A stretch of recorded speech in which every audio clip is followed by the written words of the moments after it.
Hello friends, it's Luke the Gamer Duke. Today in Diablo 2 Resurrected, I want to know, what can you expect to find from Hell Countess with minimal runs? I definitely don't want to do hundreds of runs, Ain't nobody got time for that. so I committed to a modest 150 to see what can be found. Before we begin, I want to say a quick thank you to everybody who has subscribed so far. Over 500 of you have, and I am immensely grateful for it.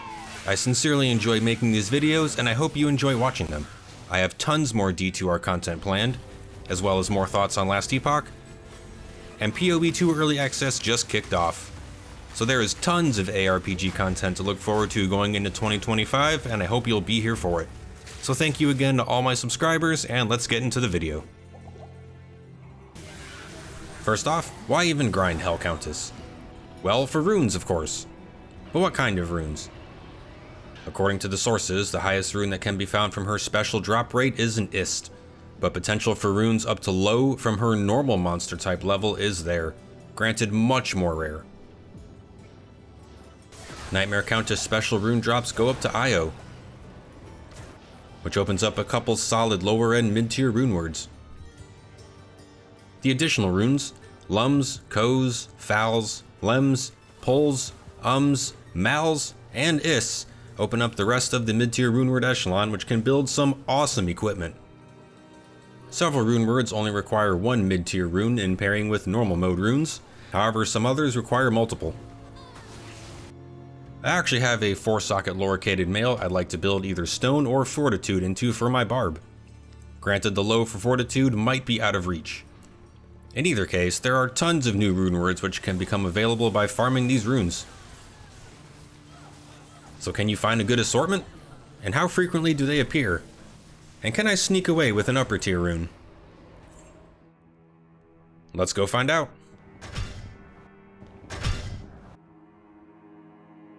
We all know the Countess is found in the Forgotten Tower, located in the Black Marsh of Act 1. Getting through the narrow corridors enemy by enemy can be a pain, and deadly if you get stuck. So ideally you will want the sorceress with her ability to teleport. Even so, it can become ridiculous jumping around an entire level just to find the next staircase was right next to the previous one the whole time. So a great tip for tower navigation is to always travel along the map's perimeter from your character's left shoulder when entering the next area. 9 times out of 10, this is the way. Each run was usually between 2 and 3 minutes, with the most time-consuming part being navigation of the marsh and tower. Doing this in offline mode would likely cut each run down to a minute or less, since each area's exploration is set in stone. And getting to the Countess, it took a decent number of runs for the first mid-tier rune to appear, but I did find 4 Keys of Terror in the first 25 runs.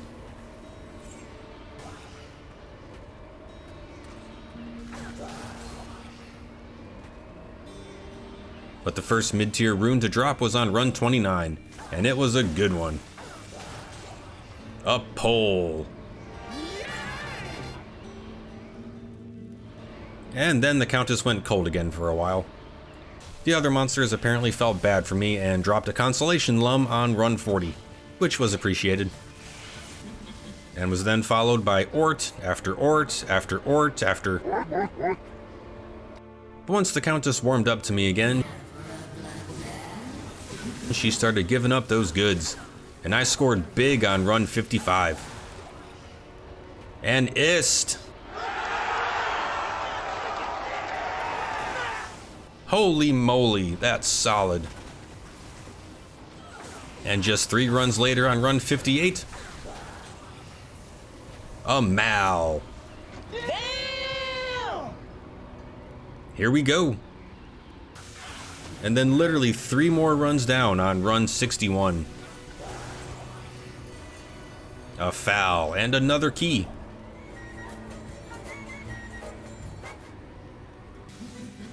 In the run up to the halfway mark, she also produced a pair of Lums. One on run 68 and another on run 71.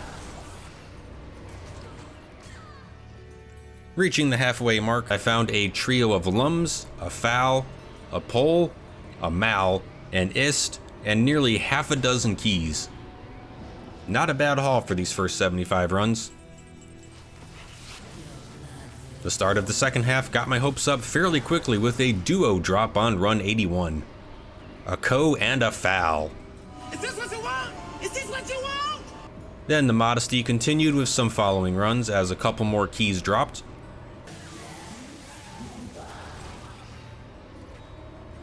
And some more lower mid-tier runes on run 95 with a co. And run 97 with another lum. But then, out of absolutely nowhere, on run 102, another ist? What? Hell yeah. Reinvigorated, I threw myself back into the fray. But there was nothing for a while, as I should have expected. But what I didn't expect was another duo drop, and a much better one at that on run 119. A pull and an Holy shit. That is so nice. So now I shouldn't be expecting anything solid for a while. Well, run 126 says differently by dropping a lem. Not bad. Alright, let's finish up these last 24 runs strong. With 6 keys of terror? Seriously? Including a duo key drop? Jeez. That seems a bit excessive. Excuse me, Miss Countess? Can I trade a couple of these for another mal or an No? Well, shit. But at the end of 150 runs, I have to say I was actually impressed with what I'm taking away here.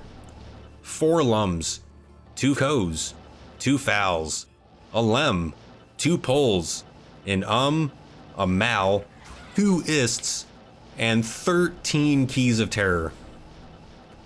And at a pretty good frequency. A mid-tier rune dropped once every 10 runs. That's crazy. The upper 4 mid runes dropped at a rate of 1 every 25 runs, which isn't too bad either.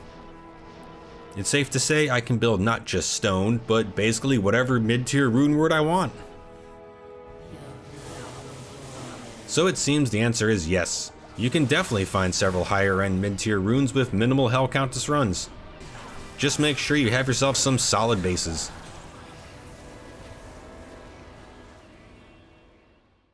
But feel free to share your thoughts in the comments. Do you grind out Hell Countess? What's the quickest you found a higher end mid-tier rune? And have you ever found a low? Don't forget to hit that like button if you enjoyed this run through, and remember to subscribe for more fun ARPG gameplay analytics. And for more D2R content, click here. Or click here if you're interested in my gameplay review of current Last Epoch as of 1-1. Thanks for watching, and I'll see you on the next one. Adios.